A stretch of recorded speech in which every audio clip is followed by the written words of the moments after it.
This is the Project Management Podcast. We bring project management topics to beginners and experts. Find us on the web at www.thepmpodcast.com or send your emails to pmpodcast@gmail.com.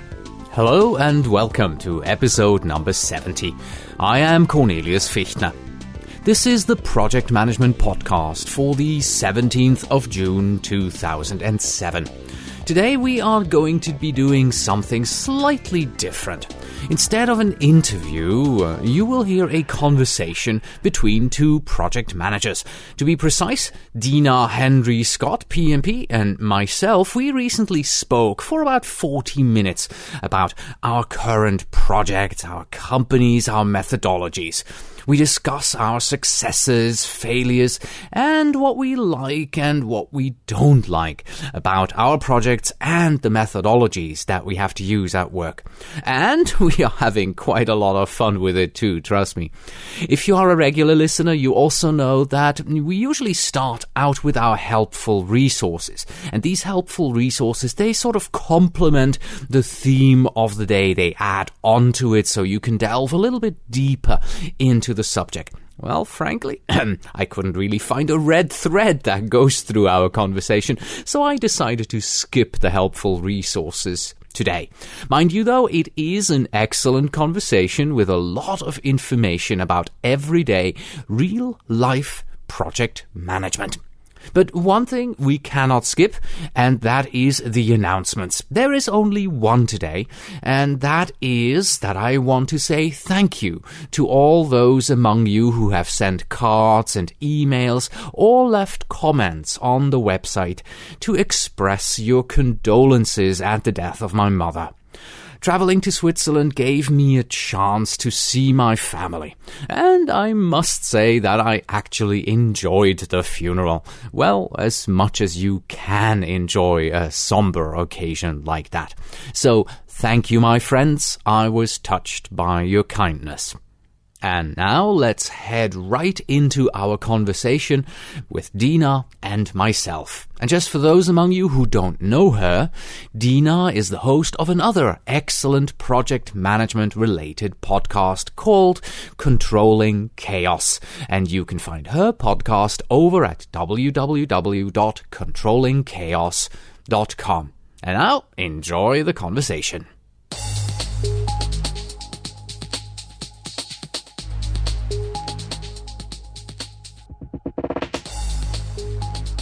Hello, Dina, and thanks for coming back on the program here. Hi, Cornelius. It's so good to be back. Yeah. So today we're going to try something different. Instead of doing an interview sort of with a theme, as both you do on your show and I do on my show, you and I were just going to chat. We're going to chat about our daily lives as project managers. We'll chat about our successes, our failures, our everyday trials and tribulations. And we'll see where it takes us. We'll let everybody have a chance to listen in on what the conversations really sound like when you and I just get together to chat. Yeah. So, let me start out with the most obvious question of them all, of course. What are you working on at the moment? Well, I'm actually kind of in between projects at the moment. Okay. I'm just finishing up a project that I've been working on for about 6 months, not full-time, creating a new portal application for our external doctor population. Mm-hmm. And we have to say you work in healthcare, right? Yes, I work for a Vision Healthcare company, and we were putting together a claim submission portal that allowed doctors to submit claims to be paid by us. And these are doctors that are not a part of our network, so they don't have access to our regular application. So this is kind of like a little quasi application light kind of thing that allows them to submit electronically. So it's web-based. It's a web-based application, and it was a fun little project. It had a little bit of communications in it, some marketing, and was able to engage with several of the different departments in our company on it, and it was a very successful project. Our client was happy because it was a client requested application, and because we were actually obligated by law in several states to have this available, and we didn't originally. So it was, it was good all the way around. Yeah. We were able to meet our deadline, and my sponsor was tickled pink with it, and and that's always a good thing. Yeah. Now, tell me, when you started out the project, because this is something where my company usually isn't all too good, did you actually have, a project charter that was signed and agreed upon by everyone, and you knew what you were going to do and what your general goal was, or did you just start working? No, we actually developed a charter.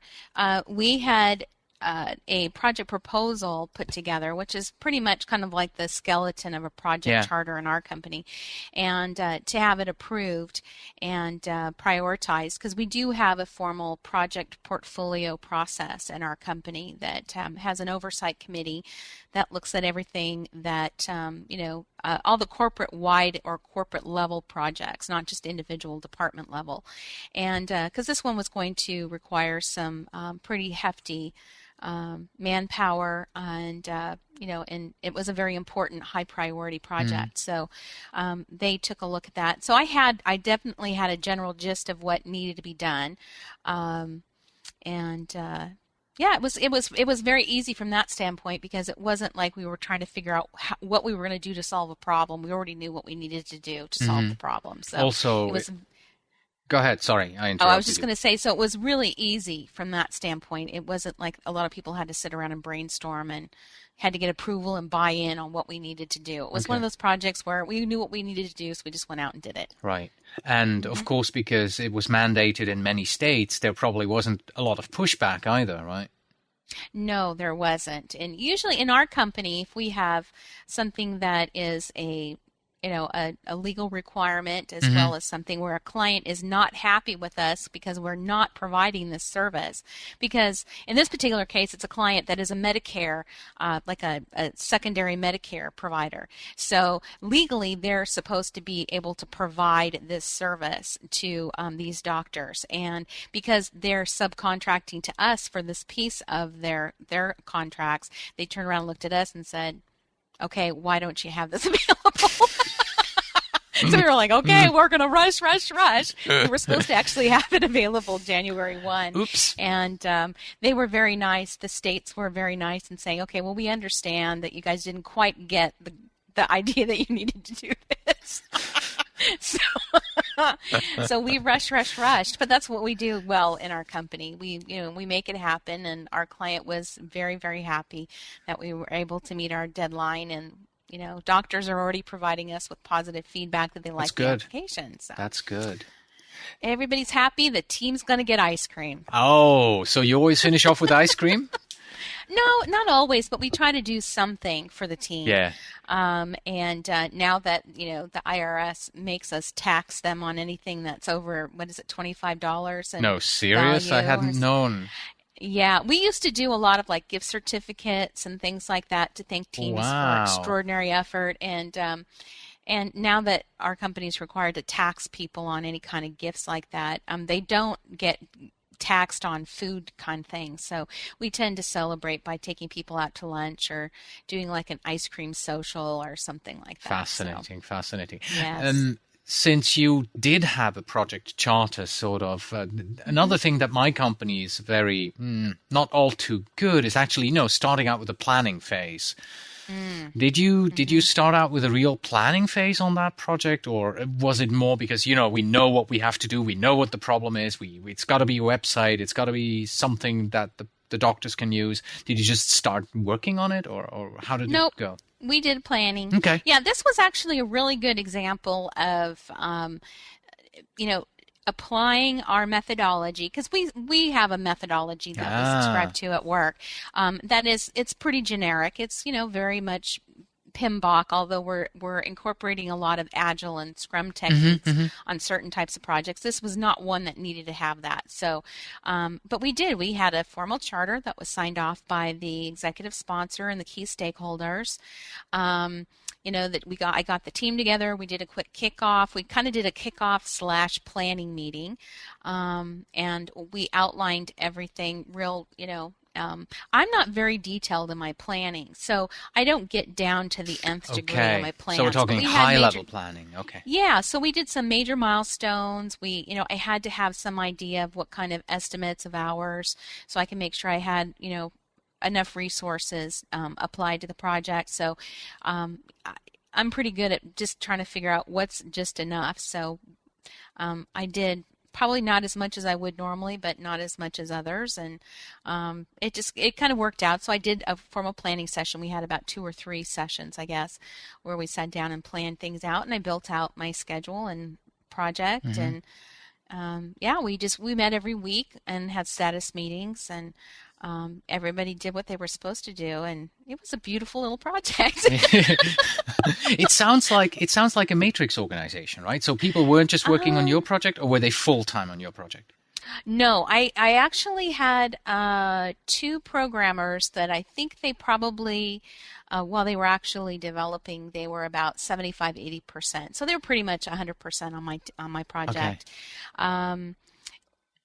But for the most part, everybody else was, maybe 20%, 30% at the most. Mm-hmm. Okay. Well, here's the big difference between what you're just telling me, what's happening at your company, and what we're doing at my company, right? Okay, so we're in the financial industry. Mm-hmm. And we are the IT arm of a major bond trading company here in California. We actually used to be their IT department at one point, but then we got outsourced. So we pretty much have one customer only. And they are extremely fast moving and extremely lean as well. I have yet to see a project that I get to have a project charter. That just doesn't happen. What happens is when we start up a project, there is a project request form that people fill in, and it's pretty much, describe in 350 words or less what you want to have done.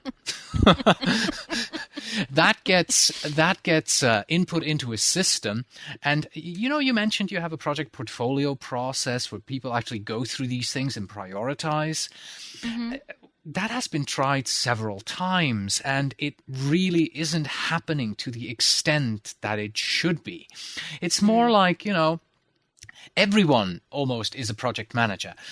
You have a developer who's in charge of maybe one of the major applications, and he sees all these requests coming in from the business side, and he just picks up the request he likes best and starts going forward.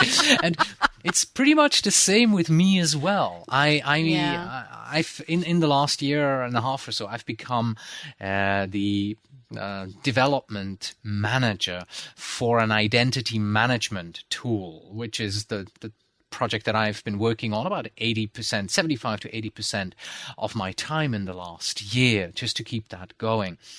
And when people put in project requests to extend the feature set of that particular product, or add a totally new side of it, I look at those and I'm like, oh, this looks like a fun thing to do. Let's do this. So you do have a prioritization process, Cornelius. Whatever you like best, you do. Well, that's a process. Yeah. You look at it and go, you know what? That totally bores me. I don't think I'm going to do that. Yep. Oh, you know what? I like that person. I think I'll work on her stuff. It boils down to that. Do you like what they want to do? Does it sound interesting? There really isn't a way of looking at it from the business need and prioritizing what is really needed more or less.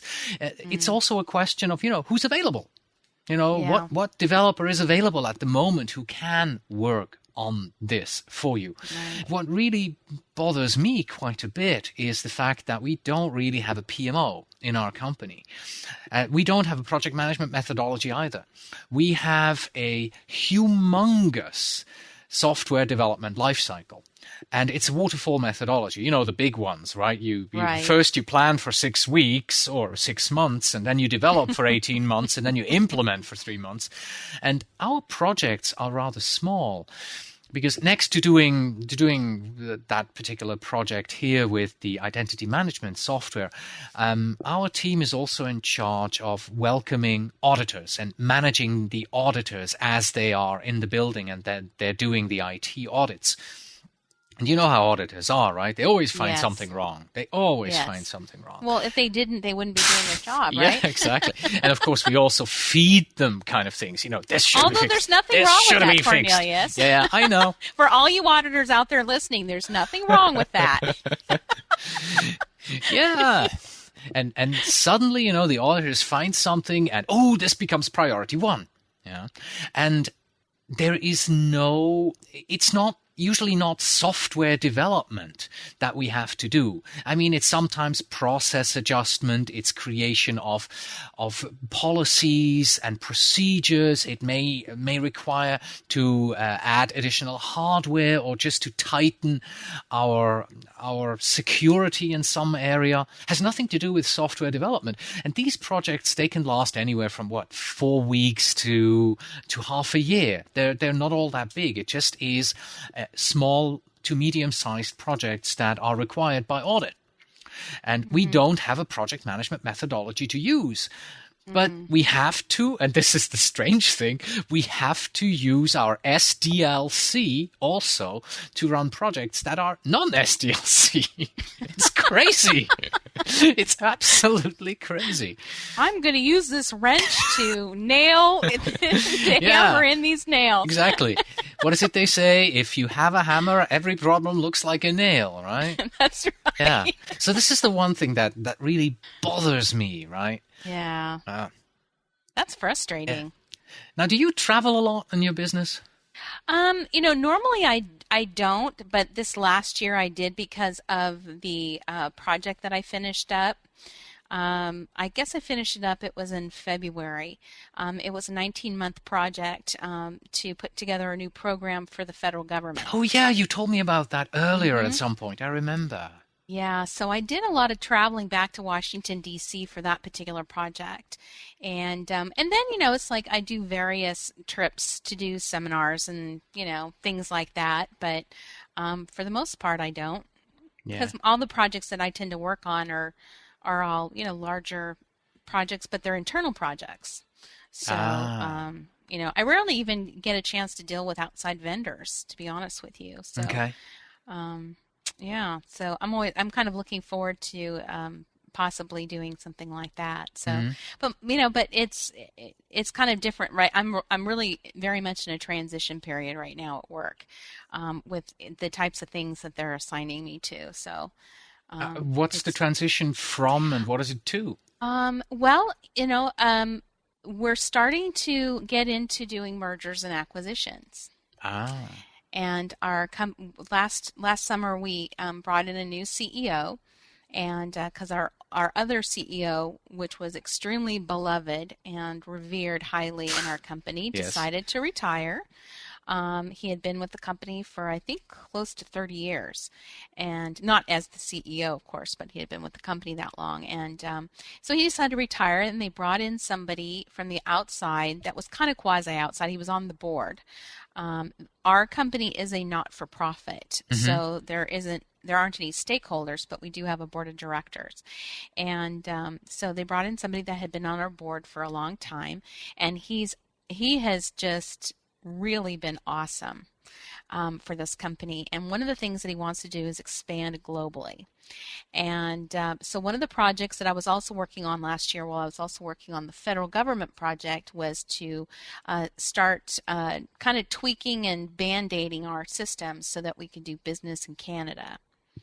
Because we have traditionally only done business in the U.S. So all of our systems are geared for just U.S. dollars. Luckily for us, however, Canadian dollars look a lot like U.S. dollars. So there wasn't a whole lot of tweaking I had to do. It was mostly process development. We loaded everything in our system as Canadian dollars, but the system didn't know they were Canadian. So that means from here on forward, you're only going to expand to countries where they use dollars, right? That's right.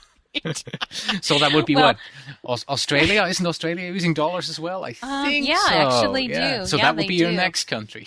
Yeah, Australia would be good. I'd like to go to Australia. So, so he's wanting to expand globally Yeah. and expand our company. And one of the strategies that we're wanting to use to grow is to acquire other companies because we've never done that before. We've actually created new companies. So we have several kind of subsidiary companies that are our for-profit companies that we've created from scratch, but we've never actually acquired anybody. Okay. So I've been tagged to be the project manager to lead the acquisition integration projects. But we've been doing a lot of work in that space, but we haven't actually closed a deal yet. So that's why I'm kind of sitting around with not a lot of juicy projects to work on because, as they like to call me at work, I'm the good China. And right now, there's been no parties to have the good China brought out. So, Yeah.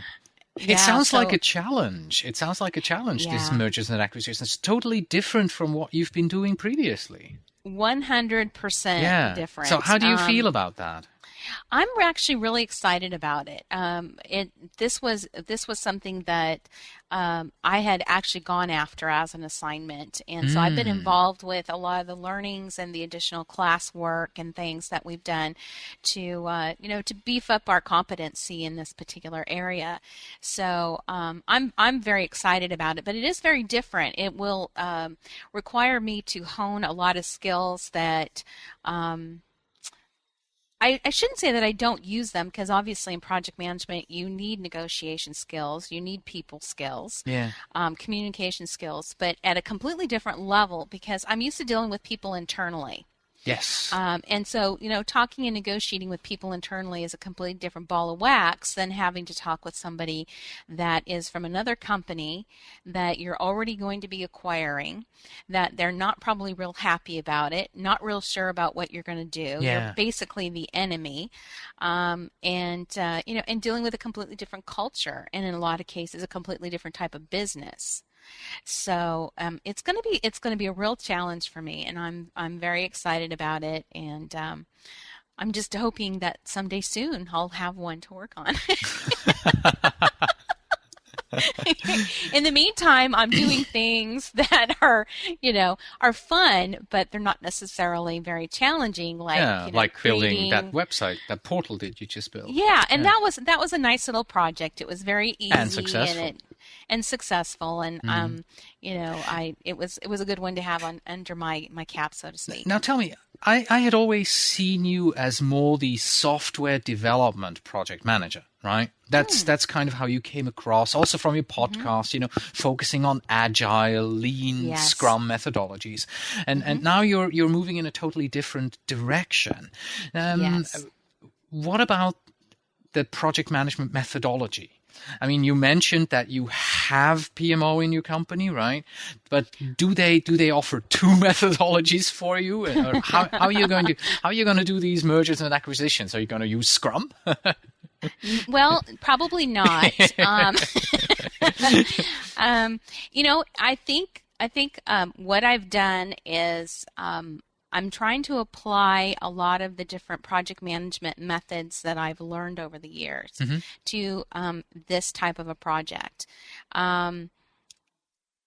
There are still some very big nebulous spots for me that I'm not really quite sure how it's all going to fit together.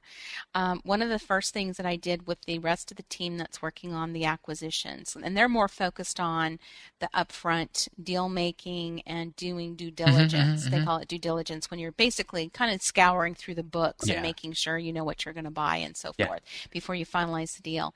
And I put together we didn't call it a methodology. We called it a framework, an mergers and acquisitions framework that goes all the way from actually identifying target companies all the way through to measuring the business benefit received or hopefully received from the acquisition after the whatever the integration and transition was with the company. So we put together this framework so that we would have a methodology per se that we could follow.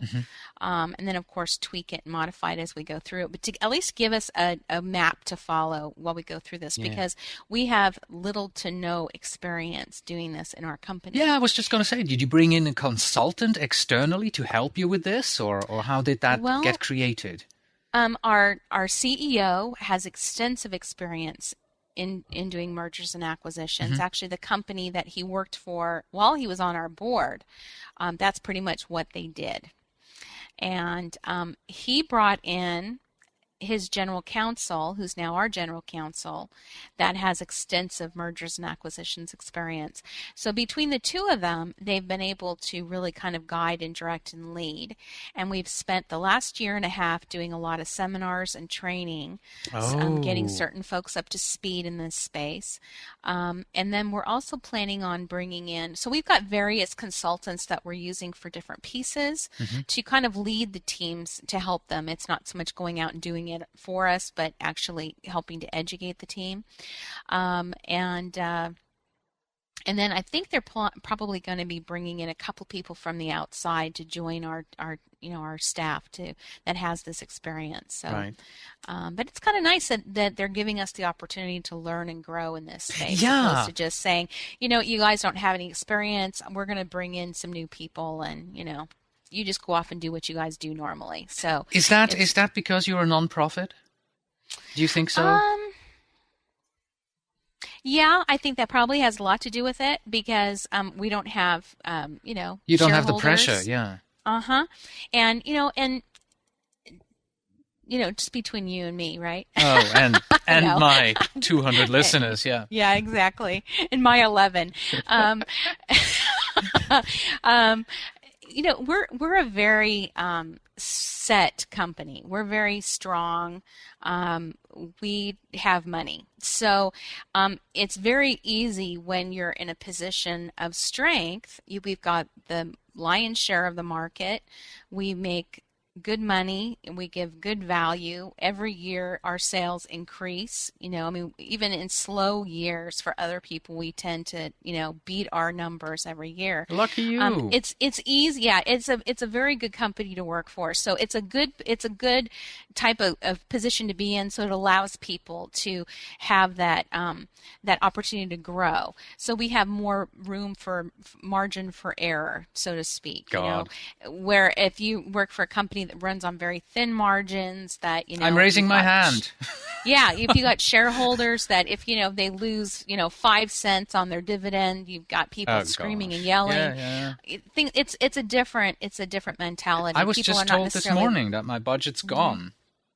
Oh. So I'm looking at, how am I going to input, or how am I going to develop all those new features that people are requesting with sort of half a developer? Yeah, it's going to be prioritize and do the best that you can. Yeah, that's all you can do. So, we're certainly not, fat and happy, so to speak. We run well. I wouldn't say we're super lean, but we do a good job. We maximize the resources that we do have, but that's my point, is that I'm very fortunate that I work for this company, and so they're giving us the opportunity to learn. Did you ever use that framework until now? It sounds as if for the last 1.5 years there's been mostly training, mostly building up towards the big event of we've found a company. Let's go through this acquisition. Yeah, we've actually been utilizing the framework, the beginning pieces of it. We just haven't gotten to the point yet where we've actually purchased anything. From what I've learned about this kind of activity is that unless you're going after a very, very large company and you're planning on doing a full-scale merger with somebody, like when Chrysler and who's the other company? Daimler, yeah. They decide, we're not talking those kinds sizes of mergers. We're talking about more of the Cisco type acquisitions, where they go out and they buy little moms and pops and help stick things together like a big jigsaw puzzle. I was thinking more like a tinfoil ball, You know those crazy people that find pieces of tinfoil and wrap them around and create these balls of tinfoil? That's what I was thinking of. Okay.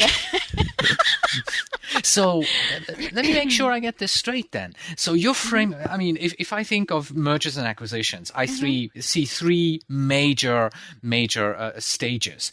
Stage one is, going out there looking for a company. Stage two is getting the whole purchasing, so to speak, done, actually signing the agreement and buying the company. And then the third one would be to do the integration of the systems and bringing the cultures in alignment and all that. So where does your framework fit? Is it just the first stage that I described, going out there and looking for companies? Or do you go further down the road also, helping to integrate their system into ours and getting the benefit out of the actual bringing the companies together?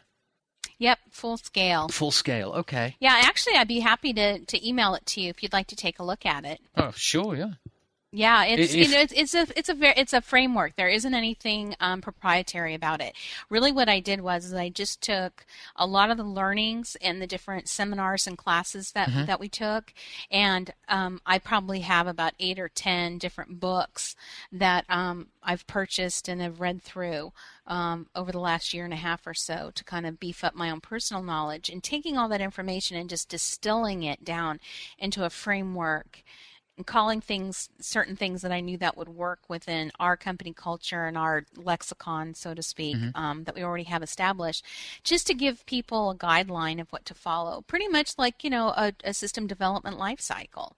I pretty much made something like that for acquisition. So it's pretty high level. You mentioned that it's not proprietary. Is it okay to put it in the show notes?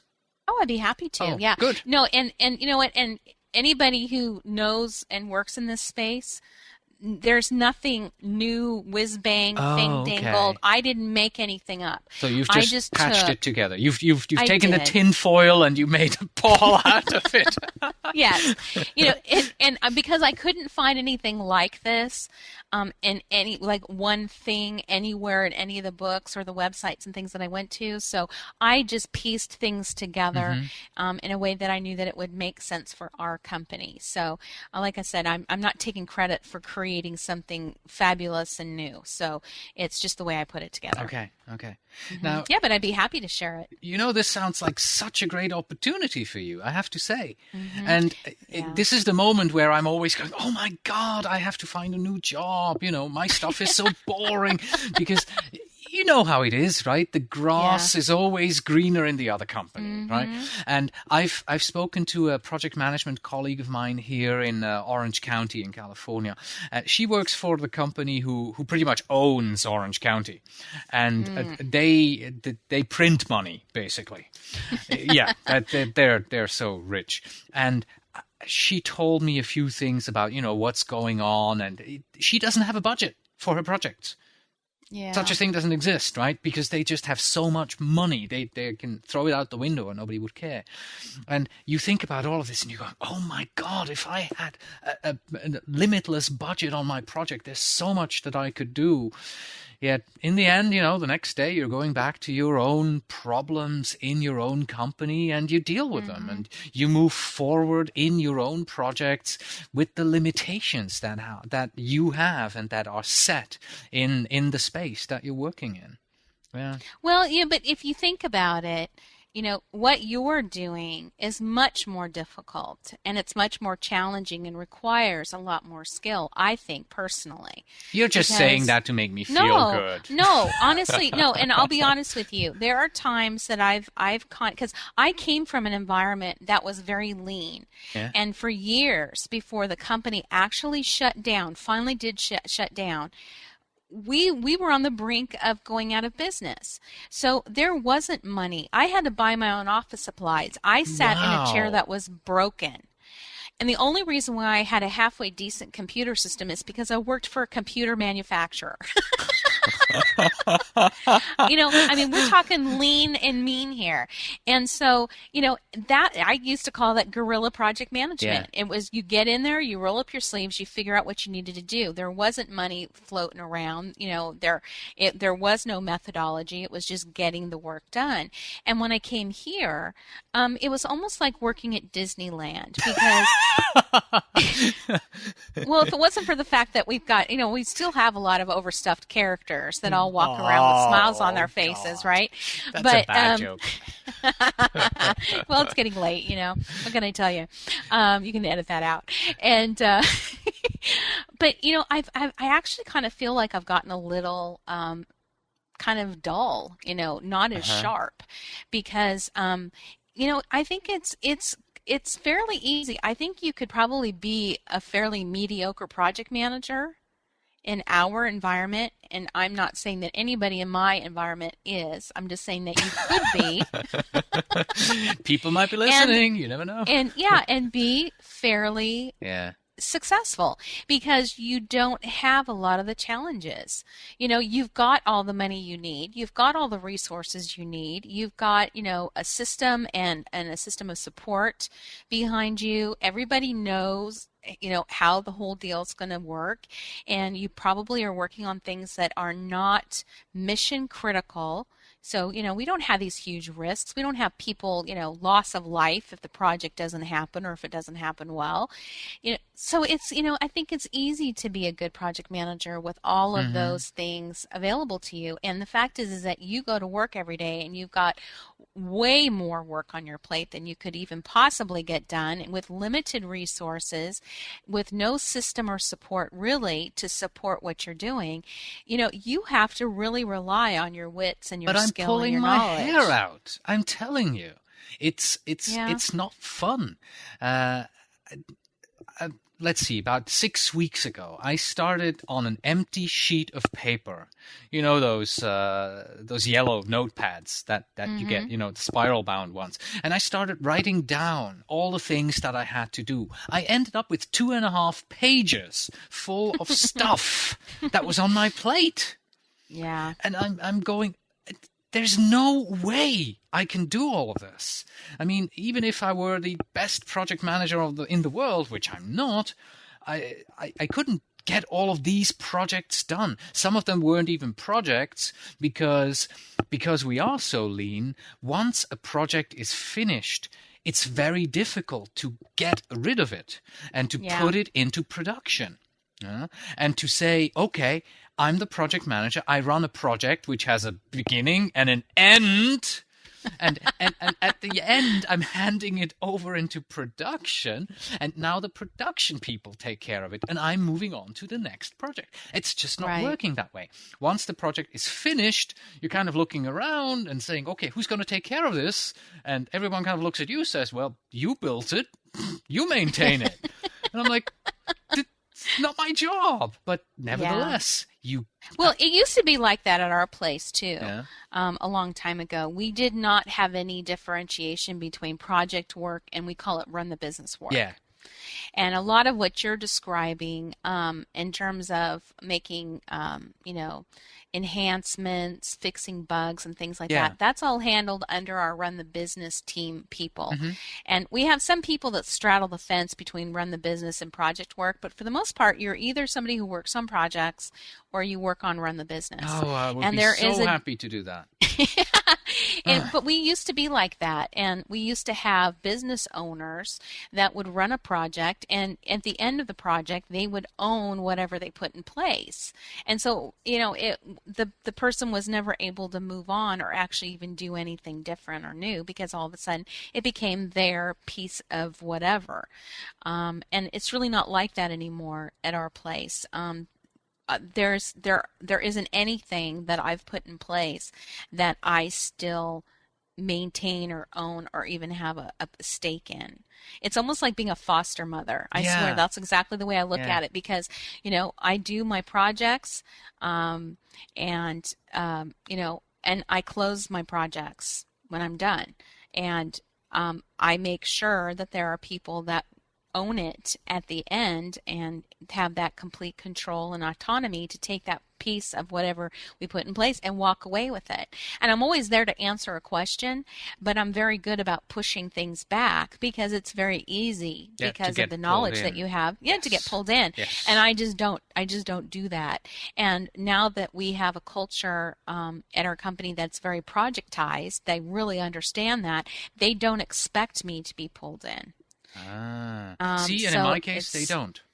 Mm-hmm. Yeah. You're the project manager. You take care of it. What do you mean? Yes, I'm the project manager. I'm not the business operations manager for this thing. Well, and I think a lot of times, I think project managers used in so many different companies as just differently. Yeah, they don't really look at it in the true sense of really what project manager means. They do look at it as, like for instance, I went to a workshop back in April. It was a management workshop, and it was not a project management workshop. It was just a management workshop, and there was probably 3 or 4 people there that described themselves as project managers. But when I asked them what types of projects they worked on, they looked at me kind of blankly like, well, what do you mean? I'm in charge of raising money for our chapter, and, and I manage these people, and, we collect the money, and we log the money, and we, give money to different departments in our area so they can go off and buy things. And I'm like, how is that a project? You're talking about a business function, I'm like, where's the unique product? Where's the definite beginning, middle, and end? It's like, and there were several people that described their jobs in that way. That was not a project at all, but they called themselves a project manager. And I think people get confused by that. They look at it as just another fancy way of calling somebody that manages a certain piece of the ongoing business. If it's something that you do over and over and over again, it's ongoing business. It's an ongoing business. It's like, for instance, when I worked at my previous company at Packard Bell and EC, I was a product manager. I was in charge of launching new computer system products. Mm-hmm. And I could not use that time as being a project manager because I wasn't. Every single launch I did was a different launch, but I had the same process over and over and over again. And I was not doing anything unique. And so, and I wasn't a project manager at that time. I was a product manager. I was in charge of managing a product line, and it was regular run the business. I had a certain cycle that I went through, but it was, it was regular business. And so when I went for my PMP, that's the reason why it took me a little bit longer to be able to apply and take the test, because I had 4.5 years of doing at that previous company where I could not say I was a project manager. It wasn't until the last year I was there where the company already started kind of going into its decline and off-sourced all of its manufacturing to someplace in Louisiana. I was basically out of a job because that was my job. I worked on the manufacturing end of the product launches, and they brought me in to consolidate a couple of different departments into one department and totally overhaul all of their processes and get them ISO certified for that department. That was a project. It had a definite beginning, middle, and end. There was a definite deliverable at the end, and I was not going to own anything when I was done. And so I was able to say, thank God I had 1 year of project management I could tack on, and say, okay, that is project management work, It was, but it wasn't that ongoing. My headset just fell right off my head.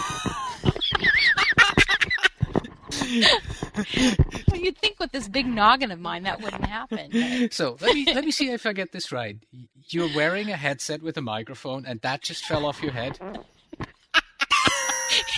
Well, you know what I did? I leaned back and I tilted my head back to look up at the ceiling, and it just slipped right off the back of my head. Well, obviously it's not tight enough. on that note, let's end our conversation here tonight. Okay. I have one final question for both you and myself, and I'm going to answer it. I'm going to answer it first, so that you have the final word tonight. Okay. And that's a simple question. What would you change if you could when it comes to project management in your company? And I kind of alluded to it already, and I told you that we don't actually have a project management methodology in my company. What we have is a software development lifecycle that consists of templates, and I'm not kidding you. If you print them out, they're 500 pages long, empty. Oh, geez. Empty, okay? And that's how software gets developed and how projects are managed in the software development space. So what I would change is I would actually bring in some sort of a corporate or even just divisional project management approach.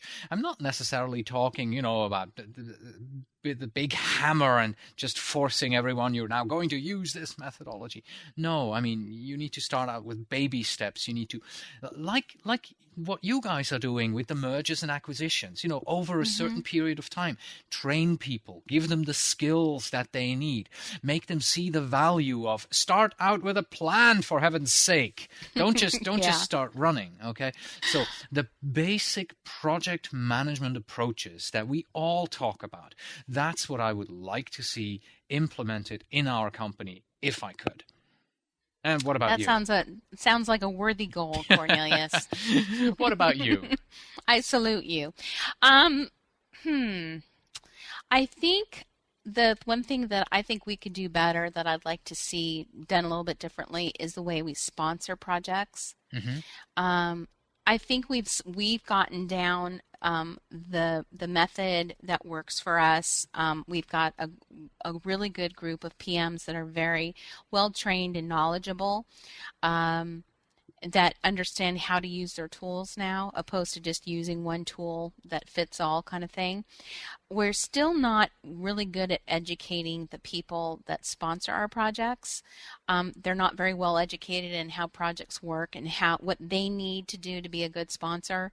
Sometimes they tend to micromanage too much, and sometimes they don't pay enough attention. And they don't really understand the methodology, so sometimes they fight against it, and sometimes they just go along, which is always kind of a good thing. So that's what I would say. I'd say sponsor training would be something we should be doing differently. All right. And also picking the right sponsors for the right projects. That you only know that after the fact, don't you? Well, you kind of know that going in sometimes, again, because we work with the same people over and over again. Of course. You're doing internal projects. Yeah, I mean, we used to do that on projects too. We used to just throw a body at it and not really pay too much attention to who's doing it. And that sometimes, was okay, and sometimes it was a disaster. Right. So we need to kind of pay more attention, I think, to sponsors. Brilliant. Well, thank you very much for your time. Thank you for the conversation here tonight. Sure. It was fun talking to you. Yeah, I enjoyed myself, and I hope we can do that again sometime, and maybe we'll do a conversation for your podcast at some point. Oh, I would like that very much. Part 2 of our conversation is going out on your feed. Yeah, because then maybe Dina would actually put out a podcast. All right. Thank you very much, Dina. You have a wonderful evening. Thanks, Cornelius. Thanks. Bye-bye. You too. Bye. And that was my conversation with Dina Henry Scott, PMP, from the Controlling Chaos podcast. That's it for today. Thank you very much for listening. You can hear us again in 2 weeks when you will hear an interview with Adrienne Keane on Virtual Teams. As always, you can find us on the web at www.thepmpodcast.com. And if you are a project manager who wants to become a PMP, you can also visit www.pmprepcast.com. In this second podcast, we teach you concepts, tools, and techniques that you need to know in order to pass the PMP exam. Please send your emails to pmpodcast@gmail.com, and when you write, please tell me where in the world you are writing from. And finally, we have this. If you don't know where you're going, any project will take you there. Until next time.